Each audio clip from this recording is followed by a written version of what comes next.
Teman-teman, sebelum nonton videonya, jangan lupa channel YouTube Rosera Yui di subscribe ya.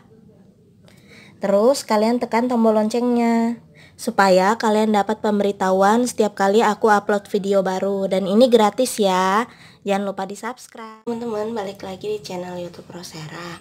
Nah, jadi hari ini aku mau berbagi tips sama kalian gimana caranya kalau kita memotong kain ya teman-teman. Jadi hal pertama yang harus kita perhatikan, biasanya kalau kita memotong kain itu kita harus memperhatikan serat kain. Nah, jadi serat kain itu ada yang melintang ke samping dan ada yang turun ke bawah teman-teman. Sebaiknya kalau misalnya kalian mau motong kain, usahakan kalian pakai turun kain ya. Jadi yang seratnya mengarah ke bawah. Kenapa?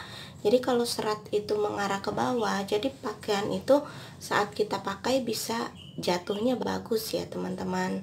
Seperti ini misalnya kita bikin baju, itu kita pakai untuk yang seratnya lari ke bawah.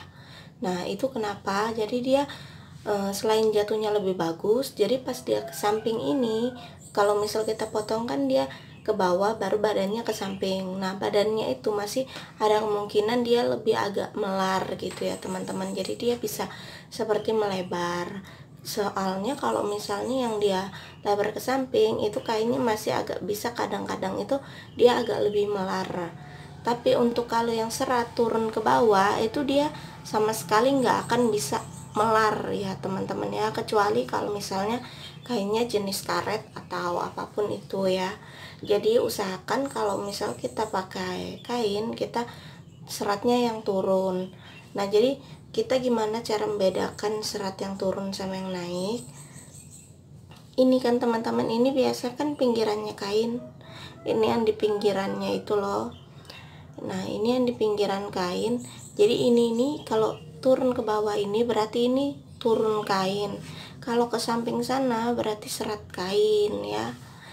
Ini contoh kecil dari potongan kainnya. Nah kurang lebih hasilnya kalau kita menggunakan yang bukan lurus kain, jatuh kain, misalnya kita bikin kerutan nih seperti ini teman-teman, dia jatuhnya kurang kayak bagus gitu ya jatuhnya.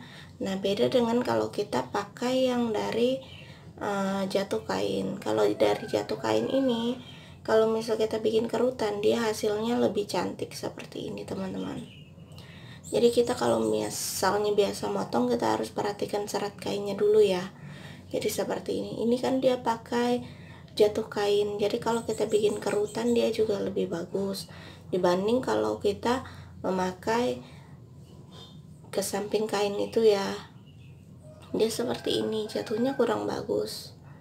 Nah sedangkan kalau misalnya kita membuat kayak bisban atau kita misal menjahit apapun itu yang misalnya dia bentuknya lengkungan atau apa, sebaiknya kita gunakan kain serong. Nah kalau kain serong sendiri itu dipotong melintang dari serat kain seperti ini teman-teman. Dia jadi dipotongnya itu melintang dari serat kain, jadi bukan dipotong yang lurus seperti ini atau yang jatuh seperti ini, tidak, tapi dipotongnya itu melintang, jadi seperti ini. Dia dipotong melintang, jadi berlawanan arah dari serat dan arah kain itu kita potongnya melintang. Nah kenapa kita potong melintang? Jadi itu dia ininya mudah ditarik teman-teman, dia jadi seperti karet. Jadi bagai kain yang enggak ngaret sama sekali seperti satin dan kain misal brokat juga itu kan nggak ada yang nggak ngaret ya teman-teman. Jadi itu lebih baik pakai kain serong. Jadi dia diserong, jadi kalau dia diserong itu jadi dia bisa melar, kainnya lebih bisa melar, jadi cocok untuk bagian leher atau kita mau buat bisban tangan atau apapun itu dia lebih cocok. Jadi dia kainnya dipotong serong ya teman-teman ya. Semoga tips kali ini membantu buat teman-teman semua, dan aku doakan semoga kita semua bebas dari virus corona ya teman-teman, karena di Balikpapan juga sekarang sudah masuk zona merah di daerah tertentu di Balikpapan. Jadi aku berdoa semoga kita selalu sehat dalam lindungan Tuhan dan tetap di rumah, jaga diri kita masing-masing. Terima kasih, Tuhan memberkati.